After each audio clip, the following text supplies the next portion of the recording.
Although the packet information hasn't changed all that much, Ariel Bairez joins us in the studio to tell us about many major differences on campus. Over the summer, many people were hard at work making the Hill a better place. Between policy changes, renovations, and a new staff, this year is going to be different than last. Libraries, principals, and policy changes, oh my. With the new school year starting, there are many changes being noticed.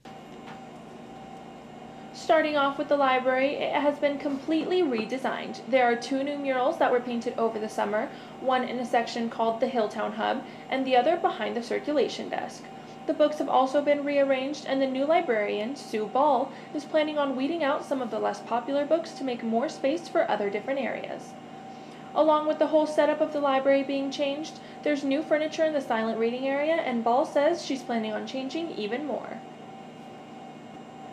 You might have noticed some new faces around campus this morning, and that's because we are welcoming 2 new assistant principals this year.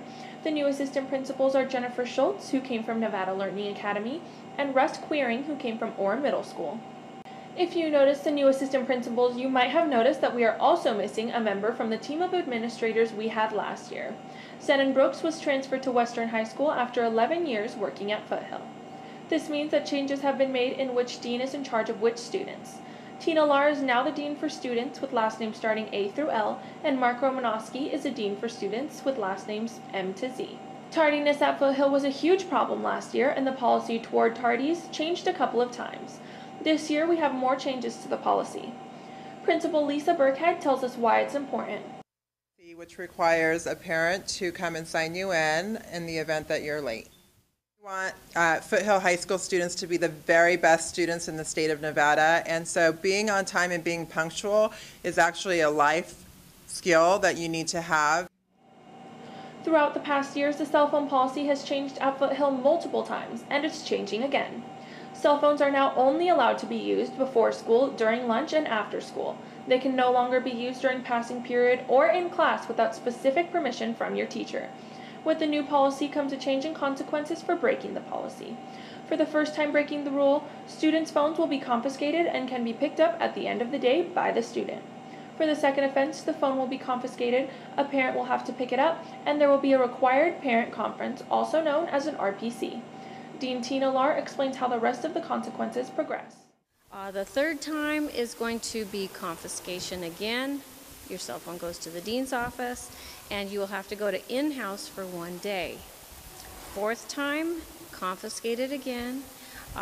It'll go to the dean's office, and you'll have a 2-day suspension. Past that, the suspensions will progress, and there's just... The policy on headphones and earbuds has changed too.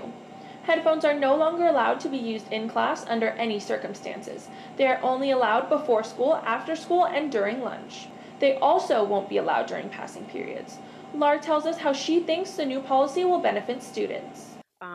You won't be as distracted. You'll be paying more attention to the teacher. You'll be more engaged with the new things that we're doing. I think the students overall and the student body, parents, I think you're actually going to be happy about it. The new cell phone policy applies to all electronic devices like tablets, MP3 players, and smartwatches.